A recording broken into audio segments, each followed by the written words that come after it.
안녕하세요. 사연에 빠지다의 DJ 민영입니다. 오늘 사연자는 배려를 해줘도 고마운 줄 모르는 무개념 동서들 때문에 제대로 화가 났다는데요. 과연 어떤 사연인지 들어보시겠습니다. 오늘도 두 가지 사연 준비되어 있어요. 끝까지 들어주실 거죠? 그럼 바로 시작해 볼게요. 구독과 좋아요 잊지 말고 꼭 눌러주세요. 안녕하세요. 저는 40대 여자입니다. 저는 가정주부로 현재 초등학교에 다니는 딸을 하나 키우고 있어요. 아이가 어릴 때는 정신없이 아이만 키우느라 스스로를 돌보지 못한 채 시간이 어떻게 가는 줄도 모르고 살았습니다. 그런데 어느새 아이를 학교에 보내고 정신을 번쩍 차렸더니 40이 넘었더군요. 아이도 이제 제법 혼자 할 수 있는 게 많아져서 저도 혼자만의 시간이 늘었어요. 애가 어릴 때는 하루빨리 이런 시간이 오기만을 기다렸는데 막상 아이가 자라 저를 찾지 않는 시간이 서서히 많아지자 어쩐지 허전하고 씁쓸하더군요. 이런 이야기를 친구들에게 했더니 그런 때는 취미생활을 만들던지 일을 해야 한다고 하더라고요. 안 그러면 애한테만 너무 집중하게 돼서 우울증이 올 수도 있다고요. 그 이야기를 들으니 정신이 번쩍 들었습니다. 저희 친정어머니가 생각나서요. 저희 친정어머니는 가정주부셨는데요. 아버지가 회사 일이 워낙 바쁘셔서 집을 많이 비우셨어요. 해외 출장도 많이 다니셨고요. 그러다 보니 육아를 아예 도와주지 못하셨습니다. 그래서 제가 중학교에 갈 때까지 어머니가 저를 혼자 키우다시피 하셨어요. 그러다 보니 어머니와 저는 둘이 함께 있는 시간이 유독 많았습니다. 나중에는 모녀지간이 아니라 거의 친구 관계 같았어요. 그런데 문제는 제게 사춘기가 찾아왔을 때였어요. 사춘기는 엄마보다는 친구가 더 좋잖아요. 친구들과 어울리는 게 좋아서 집에도 늦게 들어가게 되고 주말이면 친구들을 만나러 나갔습니다. 자연스레 엄마와 보내는 시간이 줄어들었죠. 그때 엄마랑 많이 싸웠어요. 엄마는 제가 점점 커져가는 걸 모르고 아직도 어린 줄 알고 항상 본인 옆에 있어야 한다고 생각했습니다. 저는 그게 집착처럼 느껴졌어요. 지금이야 저도 결혼해서 자식을 낳았으니 당시에 외로웠을 엄마 마음이 조금은 이해가 되지만 그때는 전혀 몰랐어요. 엄마가 저에게만 신경 쓰고 집착하는 게 싫었습니다. 그래서 더 삐딱하게 굴었어요. 그때 생각이 나니 혹시나 저도 제 딸아이에게 집착하는 엄마가 되지는 않을까 걱정이 앞섰습니다. 저희 남편도 자영업을 해서 새벽이고 밤이고 없이 바빠요. 그래서 아이를 챙기는 건 온전히 제 몫이었습니다. 저는 아이에게 집착하지 않는 엄마가 되기 위해 제가 먼저 노력해야겠다 마음을 먹었어요. 그래서 앞으로 저의 미래를 위해 준비를 해야겠다 싶었죠. 사실 제가 대학을 못 나왔어요. 고등학교 때 사춘기가 심하게 와서 방황을 좀 하다가 공부를 아예 놔버렸습니다. 당시에도 어머니는 무조건 대학은 가야 하는 거라고 학원도 보내고 과외도 시켜주셨지만 소용없었어요. 제 생각은 온통 노는 데에만 가 있었거든요. 그나마 다행이었던 건 아버지 생각은 달랐다는 거예요. 요즘 개나 소나 다 대학 가는데 대학이 뭐가 중요해? 어차피 공부할 마음 없는 애 이름도 없는 대학 보내봐야 뭐해. 학비만 아깝지. 너 하고 싶은 거 있으면 이야기해라. 아버지가 다 하게 해줄 테니까. 제가 무남동녀 외동딸이다 보니 아버지는 항상 제가 하고 싶다는 거는 뭐든지 다 해주셨어요. 사실 저도 이제와 말이지만 아마 저도 모르는 사이 그런 아버지의 다정함에 기대해 아무 생각 없이 살았는지도 몰라요. 제가 뭘 하든 아버지는 항상 곁에서 든든한 버팀목이 되어주셨으니까요.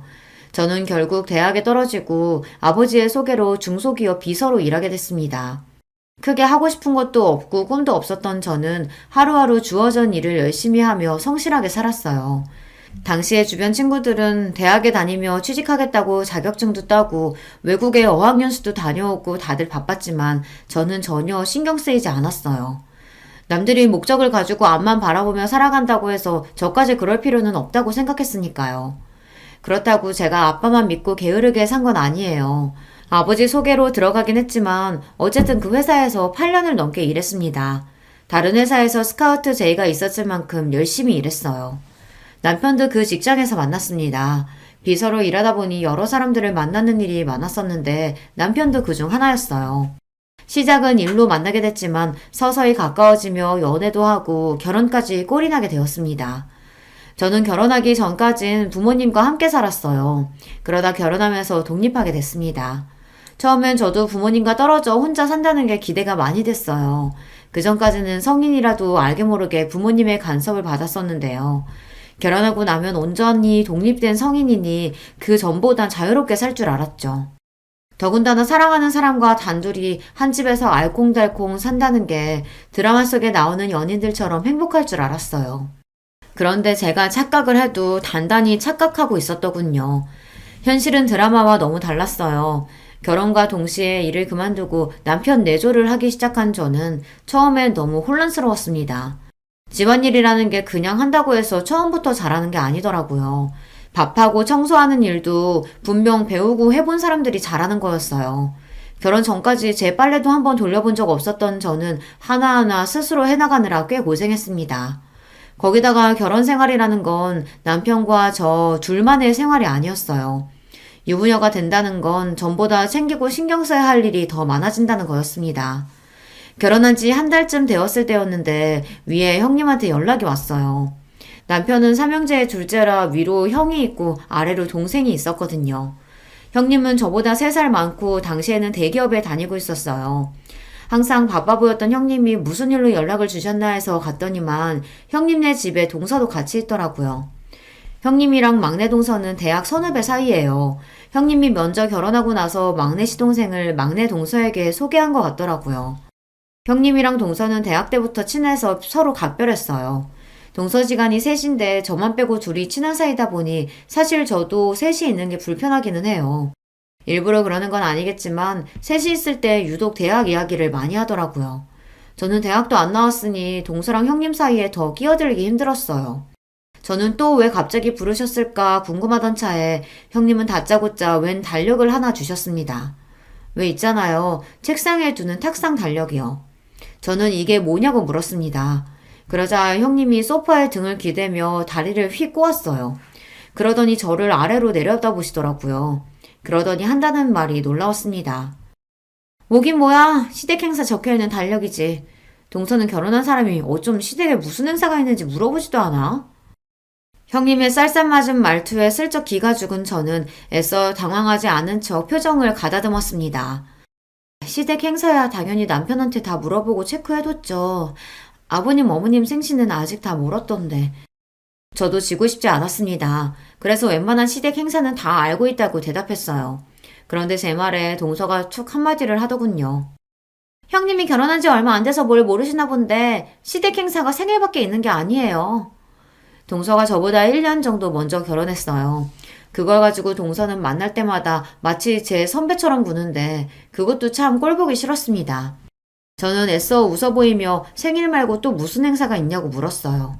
결혼한 지 얼마 안 돼서 저는 잘 모른다고요. 우리 시부모님이 연세가 많아서 여기저기 고장난 데가 많은 거 알지? 병원에 치료해 한 달에 2-3번씩 병원 모시고 가야 돼. 나랑 막내 동서는 둘 다 직장 생활하면서도 남편들까지 해서 넷이 연차 쓰고 반차 쓰면서 아등바등 모시고 다녔어. 둘째 아주머님은 장사하느라 바쁘다고 항상 안 된다고 하셔서 넷이 아니라 고생 좀 했어요. 이야기를 들어보니 결국은 저더러 시부모님 병원에 모시고 가라는 이야기를 하려고 부른 것 같았어요. 시부모님이 연세가 많은 편이에요. 80이 넘으셔서 두 분이 외출하신다는 게 쉬운 일은 아닙니다. 들어보니까 동서 팔자 좋게 결혼하자마자 일 그만뒀다며? 사방님 가게가 장사가 잘 되나 봐. 아직 애도 없는데 일도 안 하고. 그러니까 집에서 노는 동서가 앞으로는 시부모님 좀 알아서 병원에 모시고 가. 며느리가 시부모님을 모시고 병원에 가는 게 당연한 일은 아닌데 형님은 저에게 무슨 악감정이라도 있는 사람처럼 미간까지 구기면서 짜증스럽게 이야기를 했어요. 물론 자식으로서 연세 많은 시부모님 모시고 병원에 가는 게 어려운 일은 아니에요. 자식들끼리 돌아가면서 해야 하는 거라면 저도 당연히 할 겁니다. 그런데 마치 제가 다 하는 게 당연하다는 듯 이야기하는 형님의 태도에 어쩐지 기분이 상했습니다. 제가 시부모님 모시겠다고 결혼하거나 직장을 그만둔 게 아닌데 시댁 일을 몽땅 다 저에게 떠넘기듯 하는 게 맞는 건가 싶어서요. 이대로 괜히 가만히 있다가는 바보처럼 제가 다 해야 할 것 같아 저도 마른 침을 한번 꼴깍 삼키고 조심스레 말을 꺼냈습니다. 아버님, 어머님이 건강이 많이 안 좋으신가 봐요. 근데 사실 제가 일을 그만둔 건 다른 게 아니라 제가 임신해서 그만둔 거예요. 병원에서 유산기가 좀 있다고 해서 쉬고 있는 거예요.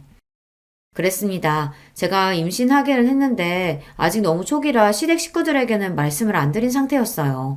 피검사 결과 병원에서 아직 너무 초기라 태아가 제대로 자리를 잡지 않았는데 무리하면 안 된다고 해서 남편과 상의해 바로 직장을 그만둔 거였어요. 형님, 임신 초기엔 원래 다들 병원에서 그렇게 말해요. 조심하라고. 걷지도 못하는 것도 아닌데 시간 있는 사람이 좀 하면 되는 거지. 그래서 지금 임신 좀 했다고 어머님 아버님 못 챙기시겠다는 거예요? 당시에 동서 아들이 2살이었어요. 본인은 임신했을 때 일까지 했다면서 제 말을 듣자마자 마치 제가 임신한 걸 가지고 생색을 낸다는 것처럼 이야기하더라고요. 물론 형님이 있는 자리다 보니 동서도 신경 쓰여서 한 이야기일 수도 있습니다. 제가 듣기로는 형님이 결혼한 지 4년이 넘었지만 아직 애가 없다고 들었거든요. 그래서 남편이 제 임신 사실을 조금 더 이따가 이야기하자고 한 거예요. 형님이 아이 문제에 있어서 좀 예민하다고요. 하지만 제 입장에서도 제가 왜 일을 안 하고 쉬고 있는지 설명을 해야 했습니다. 자꾸만 저를 하는 것도 없이 집에서 노는 사람 취급을 했으니까요. 그깟 애 좀 가졌다고 유나는. 임신했을 때 너무 안 움직이고 집에만 있으면 살만 찌고 더 안 좋대. 막내 동서는 임신하고도 애 낳을 때까지 출근도 했어. 암튼 자만하지 말고 다음 주부터는 동서가 시부모님 모시고 병원에 좀 가. 2분 다 옛날 분들이라 병원은 죽어도 자식들이 모시고 가야 하는 건 줄 아시는 분들이니까. 당분간은 동서가 신경 좀 써. 지금까지 서방님 장사한다고 매번 시부모님 일은 우리가 다 했단 말이야. 이제 동서도 들어왔으니까 서방님 대신해서라도 동서가 좀 알아서 해야지. 형님이 큰 눈을 더 크게 뜨고 따지듯 말을 하면 저는 순간 말문이 턱 막히면서 말을 잇지 못했어요. 동서랑 형님 둘 다 서울대를 나왔습니다. 그래서 그런지 형님도 그렇고 동서도 그렇고 이야기를 나누다 보면 둘 다 말을 너무 잘해서 제가 이길 수가 없었어요. 2사람이 말을 하면 다 맞는 말 같더라고요. 이후로 제가 아이를 낳을 때까지 줄곧 시부모님을 모시고 병원에 다녔어요. 처음엔 제가 몇 번 가다 보면 형님이나 동서가 이야기를 할 줄 알았는데 전혀 말이 없더라고요. 사실 저도 웬만해서 형님이랑 동서에게 이야기하지 않았던 게 시부모님이 다른 가족들보다 저랑 같이 병원 가는 걸 좋아하셨어요. 우리 둘째가 이제 보니까 참 꼼꼼하고 똑부러지는구나. 다른 자식들하고 오면 제대로 설명도 안 해주고 그냥 들어가라 내려가라 시키기만 하는데 우리 둘째는 알아듣기 쉽게 설명해줘서 너무 좋다. 그러게. 다른 자식들은 엄마 아빠 늙었다고 다 모른다고 가만히 있으라고만 해가지고 눈치 보여서 무슨 말을 못하는데 우리 둘째 며느리는 어찌나 나긋나긋하고 상냥한지 몰라. 우리 둘째가 장가를 참 잘 갔어. 다음번에도 우리 둘째랑 오면 좋겠다. 저는 평소 하던 대로 하는 건데 시부모님은 저를 편하게 생각하셨어요. 한편으로는 많이 배우고 똑똑한 며느리들보다 만만한 제가 편하신 건가 싶기도 했는데 어찌됐든 저랑 다니는 게 좋다고 하시는 말씀이니 좋게 받아들이기로 했죠. 그러던 중 저도 일이 생길 때가 있잖아요. 제가 급한 일이 생겨서 형님에게 부탁하려고 하면 항상 회사 핑계를 댔어요. 아버님 피검사하는 날이 당장 다음 주인데 이렇게 갑자기 안 된다고 하면 어떡해. 동서가 집에 있어서 잘 모르나 본데 우리 회사는 한 주 전에 연차 못 내. 나는 안 되니까 동서한테 부탁하든지. 형님, 저는 직장 다니면서 애까지 키우는 워킹맘이에요. 형님이 아직 애가 뱃속에 있어서 모르니까 그러시는데 그 제 귀중한 열차를 그런 데 쓸 수는 없다고요. 형님도 동서도 바빠서 그러는 거 이해 못하는 거 아닙니다. 시부모님 일이니 아들들이 하는 게 맞는 건데 이런 일로 며느리들끼리 싸울 일도 아니고요. 하지만 동서나 형님이나 제가 뭔가 이야기를 했을 때 나오는 반응이 너무 기분이 나빴어요. 차라리 전화를 안 받는 게 낫지 받으면 꼭 듣기 싫은 소리를 한마디씩 하더라고요. 항상 저는 뭘 모른다는 식으로 이야기하는데 정말 기분이 나빴어요. 그래서 한 번은 너무 마음이 안 좋아서 남편에게 하소연을 했습니다. 형님이랑 동서가 너무하는 것 같다고요. 그러자 남편도 놀랐는지 저에게 너무 미안해했어요. 여보 미안해. 내가 새벽부터 저녁까지 일만 하느라 우리 자기 너무 힘들게 하네. 이번에 병원 가는 건 내가 무슨 일이 있어도 갈 테니까 걱정하지 마. 그리고 형수랑 재수씨 만나면 내가 따끔하게 한마디 할게. 우리 자기 힘들게 하지 말라고.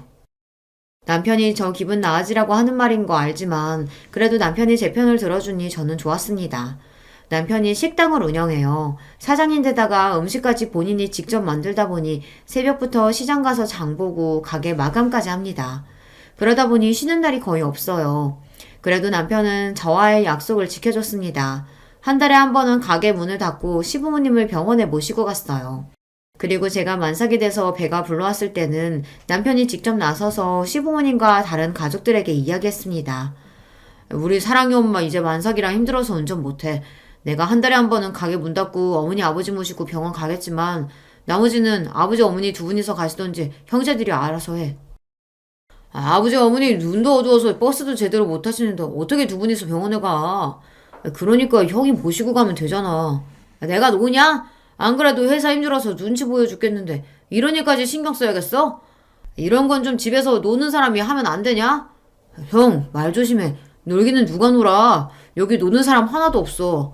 그리고 어머니 아버지가 우리 부모님인데 왜 며느리들한테 떠넘겨? 우리 부모님 일이니까 아들들끼리 알아서 해.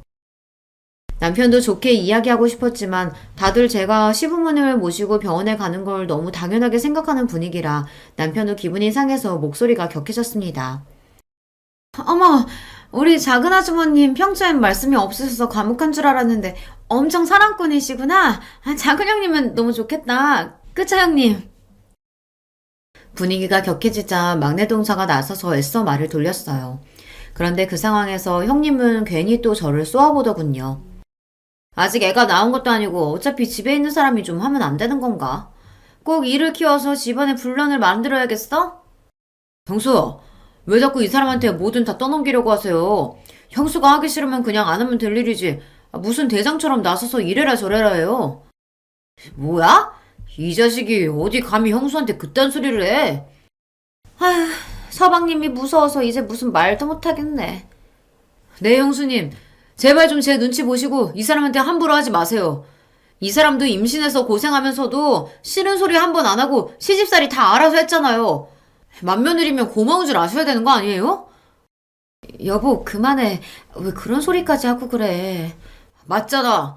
당신 임신 중독증 걸려서 밥도 한 숟갈 못 먹었는데 우리 어머니 아버지 병원 간다고 새벽부터 일어나서 준비하고 병원 갔다 온 날은 아버지 힘들어서 식사 잘 못하신다고 전복죽에 반찬을 매일 해서 가져갔잖아. 여기 형수님이랑 재수씨 결혼한 지 몇 년 됐어도 한 번도 그렇게 한 적 없었어. 그러니까 우리 아버지 어머니가 자기랑만 병원 간다고 하지. 다른 자식들은 불편하니까. 제가 임신한 동안 내내 중독증으로 고생을 좀 했어요. 배는 나오는데 자꾸만 살이 빠질 정도로 잘 먹지도 못하고 서 있기 힘들 정도로 빈혈에 시달렸습니다. 그런 와중에 저는 형님이나 동서에게 싫은 소리 듣는 게 싫어서 시부모님과의 약속을 지켰어요. 임신해서 힘들고 아픈 건 제 문제니까요. 그런 소리를 남편이 가족들 앞에서 하는 게 생색내는 것 같아 민망하긴 했지만 어쨌든 속은 시원했습니다. 현수님, 그거 임신 중독증 정말 힘들다던데 고생 많으셨네요. 앞으로 출산까지는 다른 건 걱정하지 마시고 푹 좀 쉬세요. 형, 미안해. 우리가 매일 바쁘다는 핑계로 너무 형수님한테 떠넘겼지. 앞으로는 나도 신경 쓸게. 그나마 시동생은 사람이 순하고 착해요. 철딱서니 없고 아무 말이나 하는 동서에 비하면 아까웠죠. 그래도 그날 이후 많은 점이 개선됐습니다. 남편이 한바탕 한 덕분에 그 다음부터는 자식들끼리 상의해서 돌아가며 시부모님을 모시고 병원에 갔어요. 저도 한 달에 한 번 정도만 모시고 가면 됐습니다. 가끔 형님이나 동서가 바쁜데 회사에 눈치 보이게 반차 이야기해야 한다고 투덜투덜 할 때에는 저도 괜히 신경 쓰이고 눈치가 보였지만 애써 모른 척 했어요. 남편이 그래도 된다고 해줬거든요. 시부모님 챙기는 건 의무가 아니라 자식으로서 각자의 도리야. 다들 바빠도 할 수 있는 만큼 노력하면 되는 거라고. 안 되면 할 수 없는 거고. 당신도 우리 사랑해 보느라 꼼짝도 못하는데도 자식으로서 도리하려고 노력하잖아. 자식이면 다 똑같이 하는 거니까 절대 눈치 볼 필요 없어. 우리 힘들다고 그 사람들이 도와주는 거 아니니까. 우리는 우리대로 살아야지. 남편은 언제나 제 편을 들어줬어요. 남편은 제 마음이 어떤지가 가장 우선인 좋은 사람입니다. 그런 사람과 살다 보니 저도 언제나 마음이 편안했어요. 아이 키우는 게 힘들고 지쳐도 언제나 내 편이 되어주는 사람이 곁에 있으니 힘이 되더라고요. 동서나 형님이 만날 때마다 기분 나쁜 소리를 툭툭 한 번씩 할 때에도 별로 신경 쓰이지 않았습니다. 저에게는 남편이 있으니까요. 무슨 일이 있을 때마다 시댁에서 동서와 형님과 마주하는 게 종종 힘들 때도 있었지만 아이가 태어나고 나서는 저도 아이 키우느라 정신이 없어 대충 그러려니 했습니다. 남들은 시부모님 등살에 시집살이도 한다는데 저는 그 대신에 동서들 때문에 좀 피곤하다 정도로 여기고 참기로 했어요. 그런데 아무리 대충 넘어가려고 해도 한 번씩 참기 힘든 순간이 있었습니다. 한 번은 이런 적이 있었어요. 명절이라 식구들이 모두 시댁에 모였어요. 그때 형님이 결혼하고 7년 만에 임신해서 형님 어깨가 한껏 올라갔을 때예요. 입덧이 심하다고 아무것도 못하고 누워만 있을 때였죠. 제가 임신했을 때는 유난이라고 그렇게 무안을 주더니만 본인은 저보다 더 하더라고요. 냉장고를 열기만 해도 냄새 난다고 주방에 나오지도 않았어요. 거기다가 입덧을 한다는 사람이 먹고 싶은 건 얼마나 많은지, 시댁에 와서도 갑자기 물회가 먹고 싶다는 둥, 골뱅이 무침이 먹고 싶다는 둥 계속 주문을 해서 아주버님이 장을 받아주면 저와 시어머니가 연신 음식을 해다 줬어요. 우리 큰형님 맨날 자식 필요 없다고 부부끼리 잘 살 거라고 하시더니만 애 생겼다고 저렇게 유난하게 구실 줄은 몰랐어요. 그래도 늦게라도 생겼으니 얼마나 다행이야. 난 골뱅이가 아니라 산삼을 캐다 달라고 해도 캐다 줄 거다. 그 전까지는 다들 형님 눈치를 보느라 이야기를 안 했었는데 막상 형님에게 아기가 생기고 나자 시부모님도 다들 좋으신지 여기저기 아프던 것도 하나도 안 아프다고 하실 정도였죠. 내가 죽기 전에 우리 큰아들 자식 보는 거 보고 죽으면 여한이 없겠다 했는데 내가 이제 정말 죽어도 여한이 없다. 아버님은 죽기는 왜 죽어요. 우리 큰손주 대학 가고 결혼하는 것까지 다 보셔야죠. 어머, 근데 동서 이거 간 본 거 맞아? 난 새콤달콤한 게 묻힌 게 좋은데. 네, 형님. 식초 좀 더 넣을게요. 아주 상전도 이런 상전이 없었습니다. 80이 넘으신 시부모님도 제게 간이 짜다, 싱겁다 이야기를 안 하시는데 형님은 손 하나 까딱 안 하면서도 저를 하인 부리듯이 이거 해달라 저거 해달라 했어요. 평소에 형님이 저에게 한 짓이 있었기 때문에 저도 형님 하는 짓이 곱게 보이지는 않았지만 어쩌겠어요.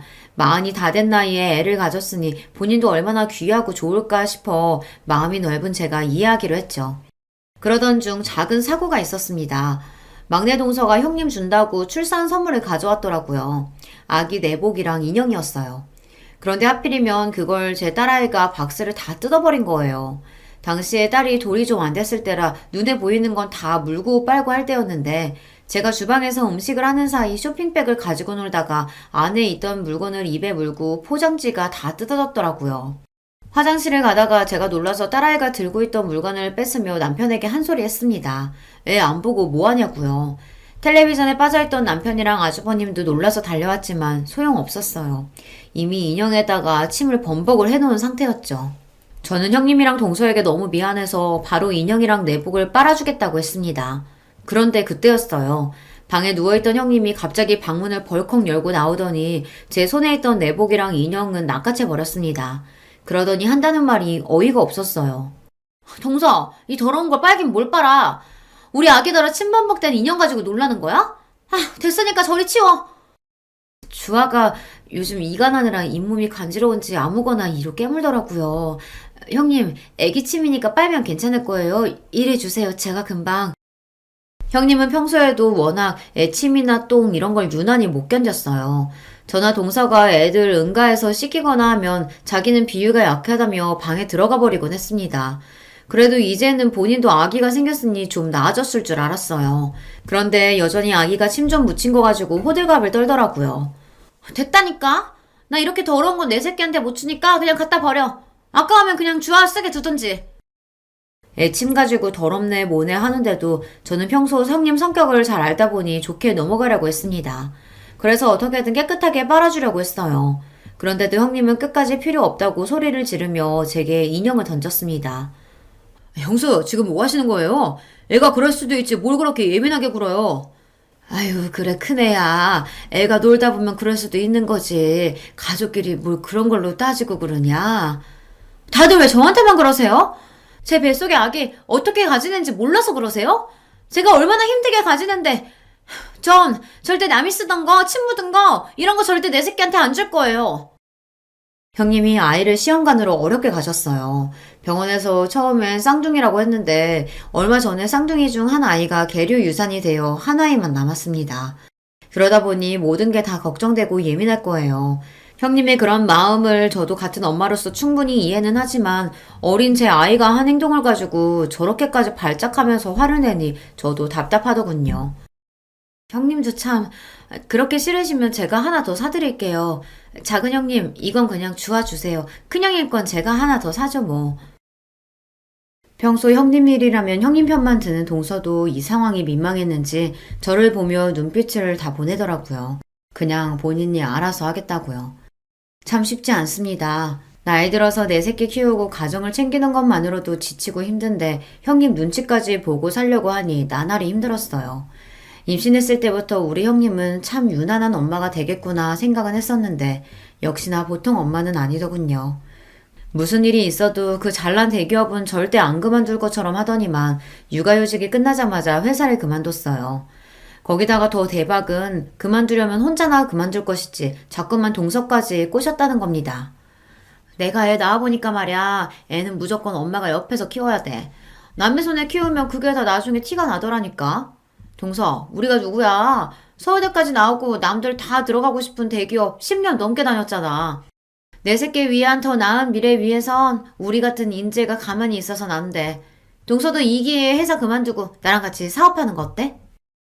누가 보면 한 애 5은 키워본 사람처럼 형님은 육아 박사가 됐습니다.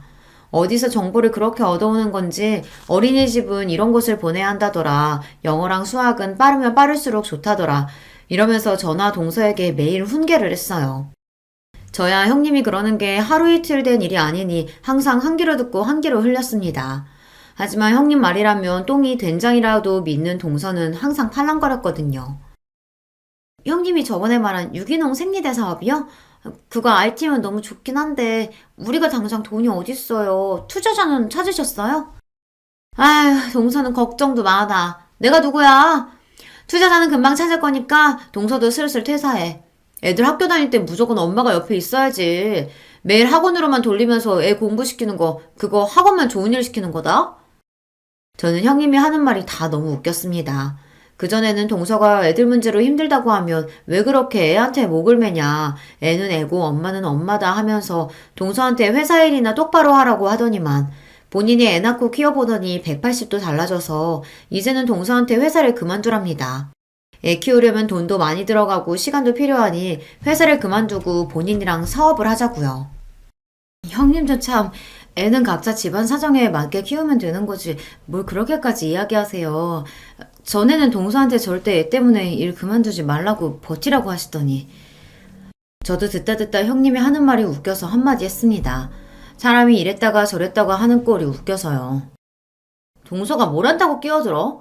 동서는 고등학교 간신히 졸업하고 남의 밑에서 커피만 타다 시집왔으니 직장에 미련 없겠지. 그렇지만 우리 같은 사람들은 회사 하나 그만두는 것도 엄청 큰 결심하고 그만두는 거야. 그리고 누가 봐도 우리같이 서울대 나온 사람들이 애들 교육에 대해서 훨씬 더 많이 알지 않겠어? 모르면 가만히 좀 있어.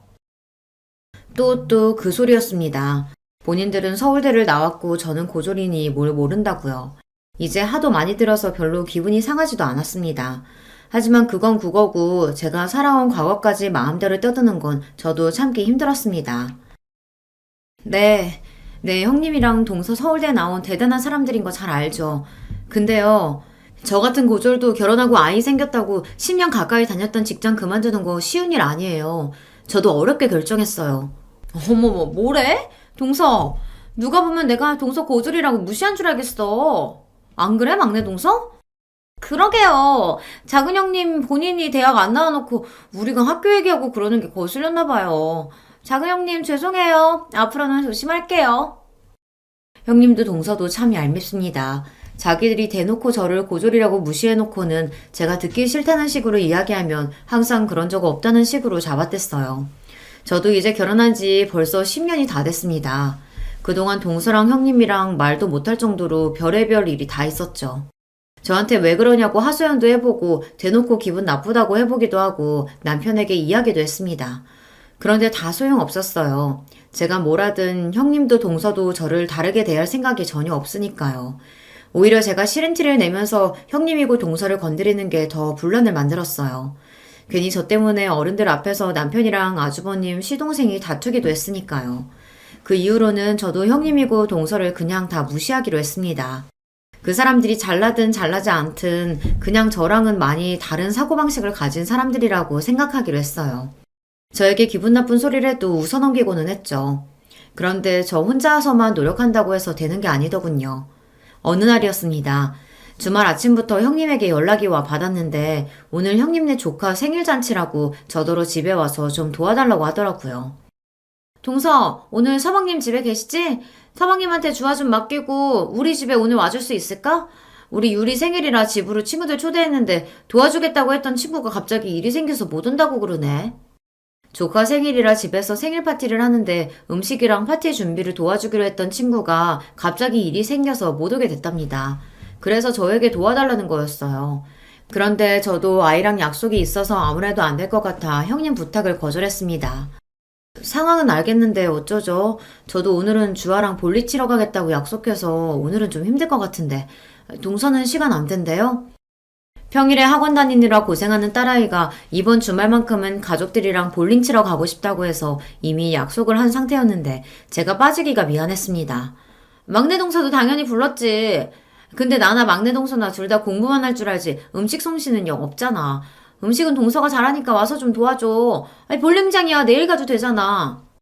마음이 급하기는 한지 형님이 웬일로 저에게 좀 도와달라고 애원을 하더군요. 저는 고민 끝에 남편과 딸에게 볼링장은 내일 가자고 잘 이야기하고 형님네로 갔습니다. 역시나 형님이었어요. 고작 10살짜리 생일 파티를 거하게도 준비하셨더군요. 이벤트 업체에서 파티용품이랑 마술사까지 불렀다더라고요. 아무튼 우리 형님 유난하다니까. 이럴 거면 음식도 업체 부르면 되지. 왜 굳이 집에서 직접 하겠다고 한 거예요? 웬만한 건 배달 시켰지. 근데 우리 유리가 떡볶이랑 김밥은 작은 엄마가 한 게 제일 맛있다잖아. 꼭 친구들한테 자랑하고 싶다고 작은 엄마 불러달라고 난리치는데 어쩔 수가 없었어.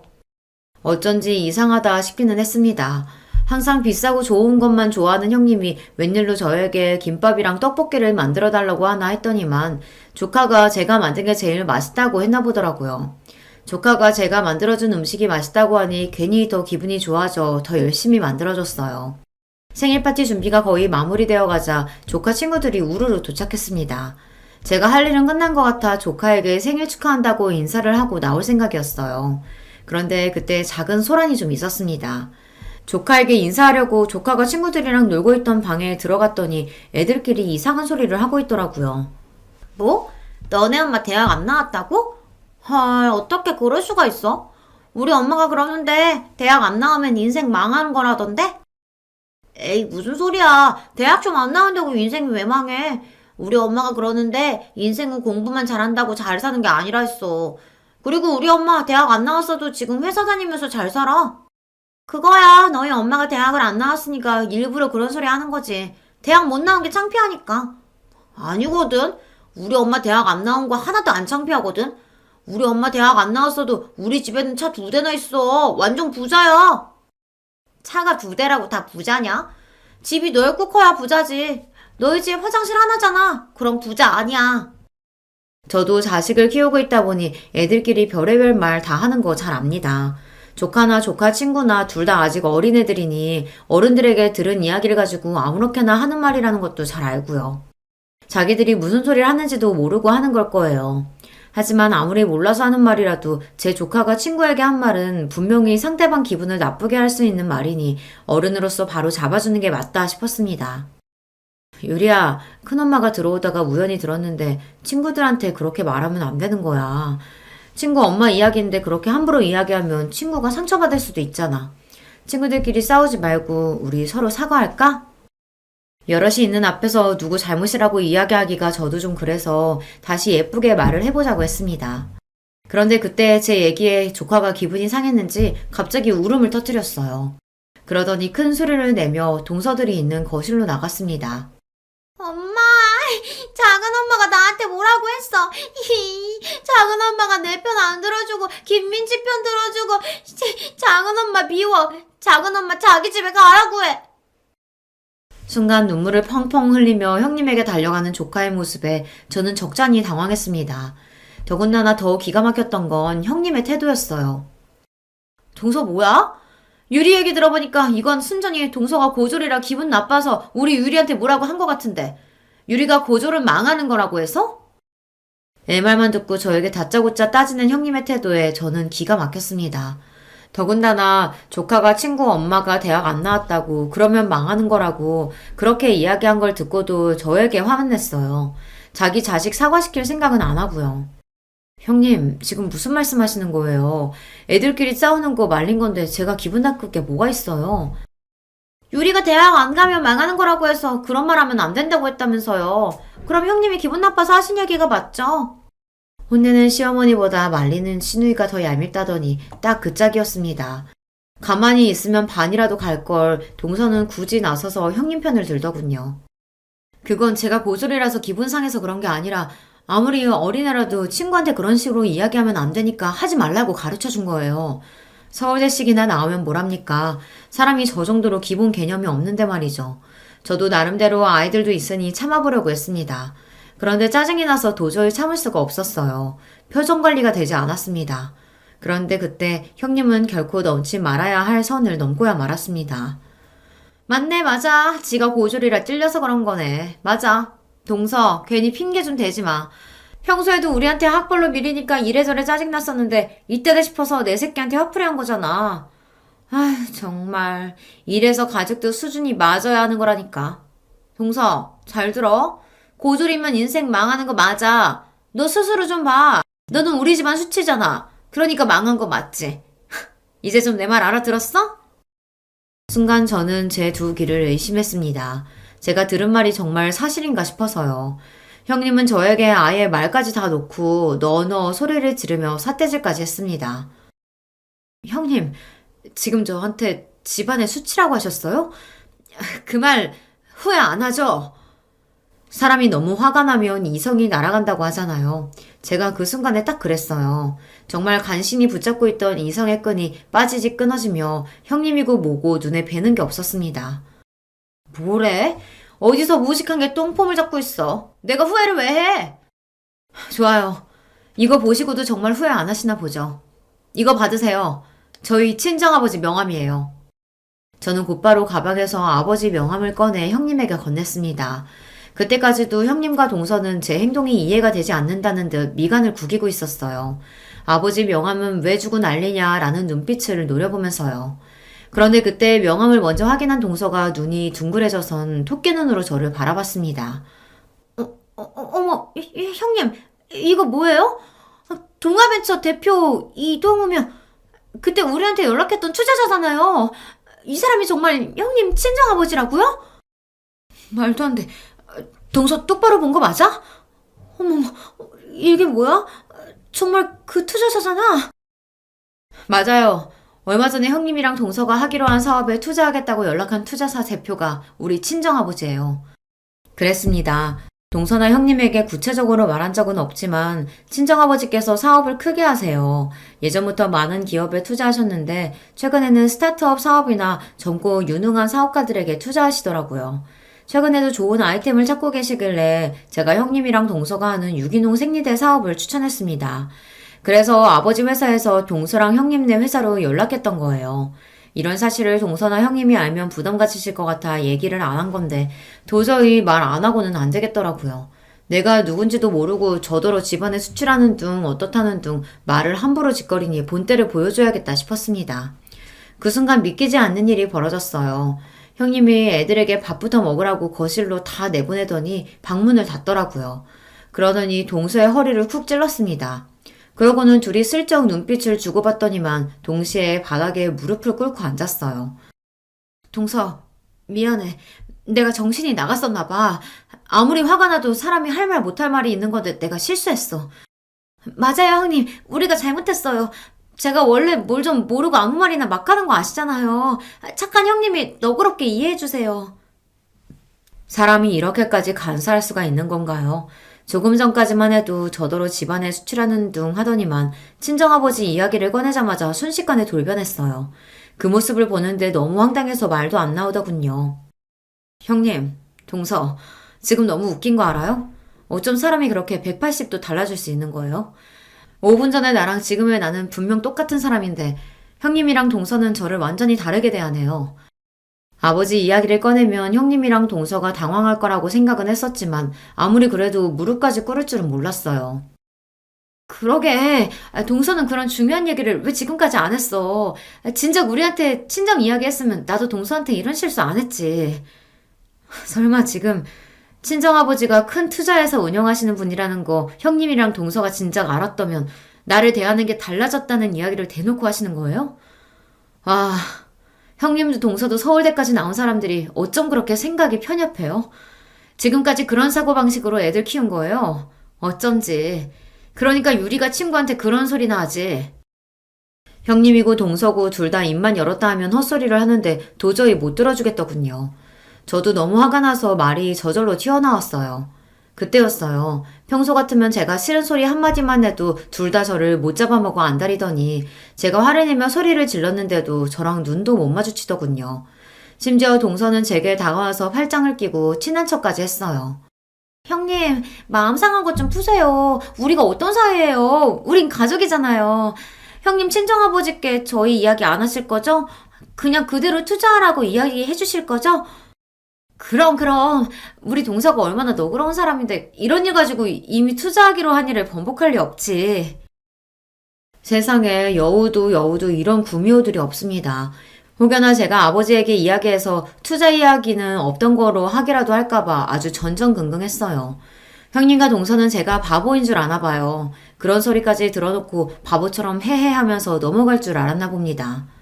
아니요, 마음이 바뀌었어요. 처음엔 저도 형님이랑 동서가 투자 받으러 여기저기 고생하러 다니는 게 안타까워서 도와주려고 했던 건데 그냥 없던 일로 할게요. 형님이랑 동서도 못 들은 걸로 하세요. 진심이었습니다. 동서나 형님이나 저에게 특별히 잘한 것도 없어도 그래도 가족이라고 저는 나름 도와주려고 했던 건데 지금 와 생각해보니 바보처럼 왜 그러려고 했나 싶어요. 저는 없던 일로 하겠다고 엄포를 놓고 형님네 집에서 나왔습니다. 그런데 동서나 형님이나 얼마나 똥줄을 타는지 놀라서 엘리베이터까지 쫓아나오더라고요. 심지어 신발도 안 신고 맨발로요. 동서, 이렇게 가면 어떡해? 나랑 얘기 좀 하고 가. 형님과 동서가 엘리베이터를 잡으러 다급하게 달려오는데 저는 쳐다도 보지 않고 엘리베이터 문을 닫아버렸습니다. 저야 이제 형님이고 동서고 볼 일 없으니까요. 그날 이후 저희 세 사람의 관계는 많은 게 달라졌습니다. 동서와 형님은 그날부터 매일같이 저에게 전화를 걸고 찾아왔어요. 그러면서 한다는 말이 본인들이 어떻게 하면 마음을 풀 거냐고 했어요. 동서, 이거 강남 신세계에서 제일 잘 나가는 디저트래. 동서 디저트 좋아하지? 내가 2시간이나 줄 서서 사온 거니까 얼른 먹어봐. 귀찮게 왜 이런 걸 사오셨어요? 근데 형님, 이런 거 사러 다닐 시간에 투자자부터 찾아다니셔야 하는 거 아니에요? 어머, 형님, 그게 무슨 말씀이세요? 우리 회사 투자는 형님 친정아버지께서 해주실 거잖아요. 형님도 동서도 여간 얘기가 아닙니다. 웬만해선 포기할 조짐이 안 보였어요. 심지어 최근엔 매일같이 저희 딸 학교 앞까지 찾아와서 애한테 선물까지 사주고 학원 하원까지 해서 집에 데려다주고 가요. 진심 귀찮아 죽겠습니다. 올 때마다 어울리지도 않은 애교를 부려가며 자기들이 지금까지 너무 미안했었다고 용서해 달라네요. 형님, 오늘은 제가 왔어요. 매일 만나니까 너무 좋죠? 아버님께 저희 상품 이야기는 하셨어요? 동서, 자꾸 귀찮게 왜 이래? 나 아버지한테 투자 이야기 할 생각 없다니까. 형님, 제발요. 저희 올해까지 투자 못 받으면 사업 접어야 돼요. 제발 좀 도와주세요. 동서랑 형님은 번갈아 찾아와 세상 귀찮게 하며 징징거립니다. 아주 귀찮을 정도로요. 여러분이라면 어떻게 하시겠어요? 자기들이 서울대 좀 나왔다고 고졸인 저를 무시하며 집안에 수치네 어쩌네 이런 소리까지 한 사람들을 용서하고 친정에 얘기해서 투자까지 받게 해주는 게 맞는다고 생각하세요? 동서랑 형님이 거의 매일같이 찾아와 제 앞에서 친한 척을 한 지도 벌써 반년이 다 되어가요. 매일 무릎만 안 꿇었다 뿐이지 그때 일은 미안하다고 매일 싹싹 빕니다. 저도 처음엔 절대 용서해주지 않을 생각이었지만 반년 동안 쫓아다니며 잘못했다고 사과하니 저도 살짝 마음이 움직여요. 저 어떻게 하면 좋을까요? 여러분의 의견 댓글로 남겨주시면 하나하나 꼼꼼하게 읽고 참고하도록 하겠습니다. 흥분해서 정신없이 떠내려간 제 이야기 끝까지 들어주셔서 감사해요. 여러분의 가정에는 언제나 화목한 일만 가득하시길 바라겠습니다. 안녕하세요. 저는 일산에 사는 30대 여성입니다. 결혼해서 현재 5살짜리 여자아이가 하나 있어요. 남편은 직장을 다니다가 그만두고 지금은 작은 사업을 하고 있습니다. 원래는 직장을 다녔는데 잘 다니던 직장 그만두고 사업을 시작했어요. 오늘 제가 이 이야기를 시작하게 된 이유가 되는 게 바로 남편의 사업 관련 문제입니다. 뭐 정확히는 그것 때문이라기보다 그걸로 인해 발생한 문제들이긴 하지만요. 어쨌든 사업을 안 했으면 일어나지도 않았을 일들이니까 사업 때문이 맞긴 하죠. 남편이랑은 연애 결혼을 했어요. 우연히 지인과 함께한 술자리에 남편이 오게 됐고 자연스럽게 친해졌습니다. 그리고 얼마 뒤에 고백받았고요. 2년 연애하고 결혼했어요. 저는 평범한 집안에서 평범하게 컸거든요. 공부를 딱히 잘하거나 하는 특출난 재능이 있는 건 아니라서 학교도 그냥 평범한 학교로 나왔습니다. 요즘 같은 시대에는 평범한 학벌 가지고 좋은 회사에 취직하기 힘들잖아요. 그래서 작은 중소기업에서 일을 했어요. 남편은 그래도 대기업까지는 아니어도 나름 이름을 대면 알만한 회사를 다니긴 했습니다. 당연히 월급도 저보다 훨씬 많았고요. 그래서 그런지 시어머니는 처음부터 저를 탐탁지 않게 생각했어요. 제가 남편에 비해 많이 모자란다고 말이죠. 제 친구들은 남편 정도 되는 스펙이 뭐가 그렇게 대단한 스펙이냐며 그런 시어머니를 도통 이해할 수 없어 했지만 뭐 자기 아들이 잘났다고 생각하는 건 모든 부모의 마음이니 그러려니 했습니다. 딱히 엄청난 반대를 한 건 아니었지만 시어머니가 저를 탐탁지 않아 한다는 사실을 알고 있었기 때문에 저도 잘하려고 나름 열심히 노력했어요. 집안 행사가 있으면 열심히 가서 돕고 기념일 같은 것들이 있으면 잊지 않고 챙겨드리고 말이죠. 뭐 그럴 때마다 옆집 할매는 이거보다 훨씬 비싼 가방을 받았던데 하면서 마음에 안 드는 티를 냈지만 그렇다고 자기 아들이 엄청 대단히 많이 버는 건 아닌 걸 알고 있었기 때문에 더 이상 말을 하지는 않았습니다.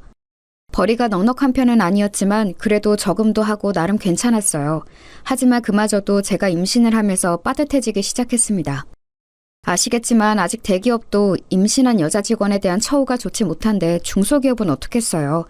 임신을 하면 자연스럽게 그만둬야 하는 분위기가 만들어져요. 그걸 버텨내면 독하다, 눈치가 없다 같은 소리를 들으며 회사 생활이 엄청나게 고달퍼지기 시작합니다. 그래서 저도 어쩔 수 없이 사직서를 냈어요. 다들 그렇게 하니까요. 그 이후로 좀 빠듯해지기 시작했어요. 물론 누구에게 빚을 지거나 할 정도는 아니었지만 그전이랑은 확실히 다르긴 하더라고요. 그래도 아껴가며 살면 못 살 것도 아니었습니다. 물론 적어진 용돈과 기념일 선물 같은 것들에 시어머니가 노골적으로 불만을 표하긴 했지만 말이에요. 이래서 며느리도 직업 같은 거 다 보고 드려야 하는 거야. 저 들으라고 하는 말이었어요. 자기 딸도 제대로 된 직장을 가지고 있지 않은 상태에서 며느리에게 저러는 게 정말 웃기긴 했지만 대한민국 거의 모든 시어머니들이 그렇잖아요. 여기까진 그래도 괜찮았습니다. 문제는 그 뒤였어요. 아이가 2돌이 지났을 무렵 남편이 그러더군요. 나 사업하려고. 갑자기? 전에 같이 일하던 사람이 지금 회사 그만두고 사업을 시작했는데 진짜 잘 되고 있거든. 보니까 괜찮은 것 같아서 초기 비용도 많이 들지도 않고. 그럼 회사는? 당연히 그만둬야지. 장난해? 미래가 보장된 일도 아닌데 남이 하는 거 보고 잘 된다고 덜컥 회사를 그만두고 사업을 한다는 게 무슨 말이야 대체. 나 진짜 잘할 수 있어. 안 돼? 불확실한 일은 미래를 걸 수는 없잖아요. 그리고 어느 누가 잘 다니던 회사를 그만두고 사업을 시작한다는 남편을 반가워하겠어요. 그래서 정말 결사반대를 했습니다. 그리고 이 사실을 시어머니가 알게 됐어요. 남편이 하는 일을 집에서 집안일 하는 여자가 이래라 저래라 입을 대고 나서는 게 말이 되냐? 어? 그냥 남편이 한다고 하면 하게 두는 거지. 한 가정이 가장이잖아요. 만약에 안 되면 어떡하려고. 너는 네 남편을 그렇게 못 믿어서 결혼은 어떻게 했니? 그리고 내 아들이 안 될 리가 있니? 어디서 어른 말에 말대꾸야. 정말 그야말로 난리를 치시더군요. 시어머니의 난리와 남편의 계속되는 설득에 어쩔 수 없이 허락을 했습니다. 소기 자본이 얼마 들지 않는다고 해도 사업은 사업인지라 그동안 모아둔 적금을 다 깨고 집을 담보로 대출도 받았어요. 내가 진짜 성공해서 당신 호강시켜줄게. 꼭! 그 말에 정말 철없게 느껴졌습니다. 하지만 제 걱정과 달리 남편의 사업은 잘 풀리는 듯 보였어요. 집에 들고 오는 돈도 그전의 월급의 거의 2배가 넘었습니다. 남편의 사업이 잘 풀리는 것 같자 시어머니의 구박은 날로 더 심해졌어요. 거 봐라. 여자가 남자 하는 일에 입대면 안 된다고 했지? 본인 능력이 없으면 내조라도 잘해야지. 남자 하는 일에 입이나 대고. 우리 애가 다른 건 다 복이 있는데 부인복이 없어 부인복이. 허구한 날 제주제에 너무 과분한 남편을 얻었다며 구박하기 시작했어요. 생색도 엄청 내기 시작했습니다. 제가 들고 입고 하는 모든 것들에 관심을 가지며 그게 비싼지 아닌지 감시하고 뭐가 하나 좋아 보이면 네가 어디 가서 그런 걸 사겠니? 우리 애 아니면. 이라는 말을 달고 살았어요. 그전까진 한 귀로 듣고 한 귀로 흘리던 저도 심해지니 점점 스트레스를 받았습니다. 그래서 저도 일을 시작했어요. 원래 예전에 취미로 봉제 인형을 만들어서 팔았던 적이 있었는데 그게 꽤 반응이 좋았던 게 기억이 나서 집에서 시간이 날 때마다 인형을 만들어 팔았습니다. 뭐 대단히 돈이 되진 않았지만 그래도 제 생활비는 벌 수 있는 정도는 됐어요. 그걸로도 시도 때도 없이 싫은 소리를 해댔지만 말입니다. 그거 벌어봐야 몇 푼 된다고 집에서 애나 보고 살림이나 잘하지. 하여튼 너는 마음에 드는 게 하나도 없니 어쩜? 그래도 그냥 들은 척 안 했어요. 눈치만 먹기는 싫었거든요. 진짜 정말 이중적인 모습은 신우이가 결혼할 때 나타났습니다. 신우이는 제대로 된 직장 없이 아르바이트를 하면서 생활 중이었거든요. 취직 준비를 안 한 건 아니었는데 번번이 떨어졌어요. 그런데 어디서 소개팅으로 대기업을 다니는 남자를 만나 결혼을 하게 된 겁니다. 그때 시어머니가 했던 말이 정말 가관이었어요. 인물이 그저 그렇더만 우리 애같이 이쁜 애를 데려가는 걸 복이라 여겨야지. 그렇게 며느리도 직업 형편 다 봐야 한다고 연부를 외우시던 분이 그런 말을 하시더라고요. 그러면서도 혹시나 사위한테는 잘못 보이면 안 된다 생각했는지 앞에서는 그런 말을 한 적도 없는 척 매번 가식적으로 웃어댔습니다. 상견례를 하고 결혼을 준비하는 과정에서 저희 집에 안 좋은 일이 일어났어요. 내내 걱정했던 일이 일어나고야 만 것입니다. 남편의 사업이 망했거든요. 진짜 미안해. 내가 당신한테 면목이 없어. 그런데 한 번만 다시 해보면 안 될까? 장난해? 지금 집에 돈이 어딨어? 초기 자금은 뭐 어디서 가져올 건데? 담보대출 받을 집이 있어. 모아놓은 적금이 있어. 이런 일이 한 번 있으면 정신을 차려야지. 정신을 차리긴커녕 한 번 더 해보겠다는 말을 해? 나 짐 싸서 집 나가는 걸 보고 싶으면 그렇게 해! 정말 철이 없어도 어쩜 저렇게 없는지 한 번 더 해보겠다니요. 그렇게 말하는 남편의 입을 이혼을 무기로 틀어막았습니다. 그리고 취직 자리를 빨리 알아보라고 했어요. 여기저기 부탁해놨어. 그런데 요즘 경기가 좋지 않아서 어떻게 될지는 모르겠다네. 당신한테 진짜 많이 미안해. 그래도 남편이라고 기가 팍 죽어서 그렇게 말하는 모습을 보니까 불쌍하긴 하더라고요. 빚을 지긴 했지만 엄청나게 많이 진 수준은 아니었고 남편이 취직을 하고 제가 인형을 열심히 팔면 길바닥에 나앉을 정도는 아니라서 정말 마음이 힘들긴 했지만 용서하기로 했습니다. 용서 안 하면 이혼인데 그럴 생각은 없었거든요. 그리고 제가 만든 인형이 SNS에서 귀엽다고 소문이 좀 났는지 꽤 팔렸거든요. 그래서 웬만한 직장인 월급보단 벌이가 좋아진 것도 남편을 좀 더 쉽게 용서할 수 있는 일이었습니다. 물론 밤낮으로 인형을 만드느라 안 쑤신 곳이 없었지만 말입니다. 그래도 당분간은 허리를 졸라매야 했어요. 빚이 있으니까 말입니다. 제가 번 돈 중에서 정말 딱 생활비만 제외하고는 다 빚을 갚는 데 썼어요. 그러는 와중에 신우이의 결혼식이 열렸습니다. 마음 같아서는 물론 축의금을 더하고 싶었지만 정말 그럴 여유가 없었어요. 다들 100만 원 정도는 한다는데 정말 여유가 없어서 50만 원을 했습니다. 저는 이해해줄 거로 생각했어요. 왜냐면 남편 사업이 망했다는 건 말하지 않았지만 남편이 사업이 요즘 잘 안 풀려서 너무 힘들다는 이야기를 어머니께 드렸다고 했거든요. 그렇지 않으면 자꾸 뭘 바라시니까 그 정도는 말하라고 제가 시켰었습니다. 그래서 그날 이후 용돈 달라 뭐 사달라 이런 말이 없으시길래 남편이 잘 이야기를 했고 시어머니도 잘 이해하고 있는 줄 알았어요. 하지만 제가 축의금을 50만 원을 한 걸로 그야말로 사단이 났습니다. 결혼식이 끝나고 저를 부르더군요. 그리고는 다짜고짜 면전에 봉투 하나를 던졌습니다. 정말 예고 없이 얼굴에 뭔가를 던진 거라 그 충격에 멍하게 이게 무슨 일인가 생각하고 있을 때 정말이지 쌍욕부터 날아왔어요. 내가 사돈되게 부끄러워서 고개를 못 들겠다. 신우이 결혼식에 축의금 50만 원이 뭐야? 어디서 이런 거지 같은 년이 들어와서 내가 고개도 못 들게 만들어? 어? 네가 지금 제정신이야? 나 쪽팔리라고 일부러 이랬지? 어? 제가 무슨 말을 해야 할지 몰라서 어버버거리고 있자 제 머리를 한 대 툭 치더라고요. 사업이 어려워도 집에 돈이 없어도 신우이 결혼식에 축의를 50만 원 하는 건 내가 어디서 듣도 보도 못했다. 어? 네 대가리에 뭐가 들었니? 생각이란 건 하고 사니? 어? 정말 눈물이 주르륵 흘렀습니다. 뭐라 저항할 사이도 없이 말이에요. 저희 어려운 거 아시잖아요. 돈 100도 없니? 어? 그 정도도 없어? 너는 어디 빌릴 곳도 없어? 내가 어쩌자고 이런 거지 같은 년을 며느리로 들여서 이쪽을 당해야 돼, 어? 한참을 그렇게 욕을 듣고 있는데 뒤늦게 온 남편이 그 앞에서 저를 막아서며 제 편을 들기 시작했습니다. 엄마, 우리 힘들다고 했잖아. 그럼 저거 보고 나가서 식당 일이라도 하라고 해. 집에 가만히 처박혀서 살림이라 하는 년이 뭐가 힘들다고 결혼식 내내 죽상을 하고 앉아서는. 사업이 힘든 것도 네가 힘들지 제가 힘드니? 어? 제가 밤새 주문 들어온 인형을 만들다 결혼식을 가서 안색이 좀 안 좋긴 했었거든요. 엄마 그만해요. 이 사람도 내가 돈 한 푼 안 가져다 주는데 살림하기 힘들어.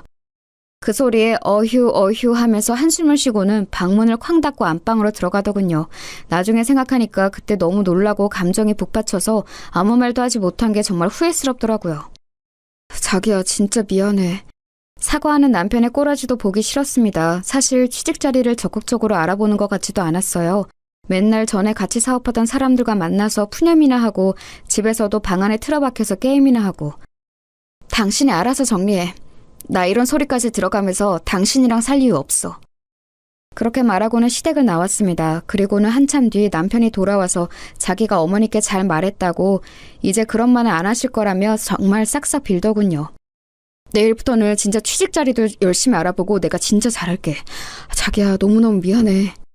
차마 망했다는 말을 하지 못했다며 저에게 한 번만 봐달라고 싹싹 비는 남편을 보며 정말 등신같이 한 번 더 참아주기로 했습니다. 제가 생각해도 제가 미련하고 등신 같았지만 이제 겨우 4살이 된 아이를 보면서 참았어요. 아버지 없는 아이로 만들고 싶지는 않았거든요. 그렇게 또 얼마간의 시간이 흘렀습니다. 말을 잘 했는지 시어머니는 더 이상 그 일을 말하지 않았어요. 아니 정확하게는 저를 부르지 않았습니다. 저도 시어머니가 부르지 않으며 딱히 찾아가지 않았기 때문에 서로 얼굴을 안 보고 지냈다는 말이 더 맞는 말이겠죠. 그러다 보지 않을 수 없는 날이 왔어요. 바로 시어머님의 생신이었습니다. 물론 무리가 되긴 했지만 현금 100만 원을 준비해서 갔어요. 괜히 안 들어도 될 말 듣기도 싫었고 이 정도면 괜찮겠지 싶었습니다. 그런데 아니었더군요. 옆집 팔매는 이번 생일에 명품 가방을 받았다는데. 지난번처럼 크게 뭐라고 한 건 아니었지만 궁시렁궁시렁 거리더군요. 그 정도야 뭐 참을 수 있다 생각했습니다. 지난번엔 거지 같은 년이라는 소리도 들었는데 말이죠. 얼굴에 봉투도 맞고. 집안일이라도 해라. 경제적으로 남편이나 집안에 도움이 안 되면 그런 거라도 열심히 해야 하지 않겠니? 그날 모든 생일상을 차리고 치우는 일을 제가 혼자 해야 했습니다.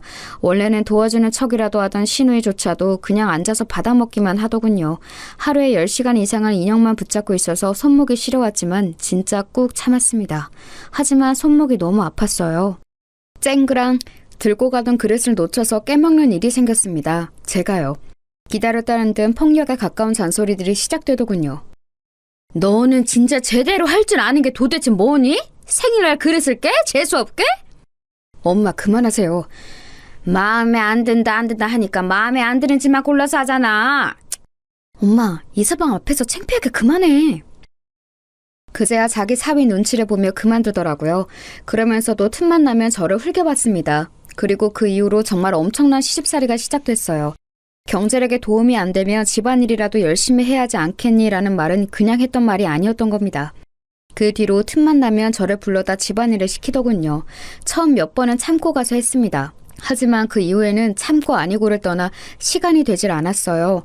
인형 주문이 점점 더 많아졌거든요. 안 그래도 방 안에 틀어박혀서 하루 종일 게임이나 하는 남편도 너무 꼴보기 싫었는데 시어머니까지 쌍으로 저러니까 정말 당장이라도 짐 싸서 집을 나가고 싶었습니다.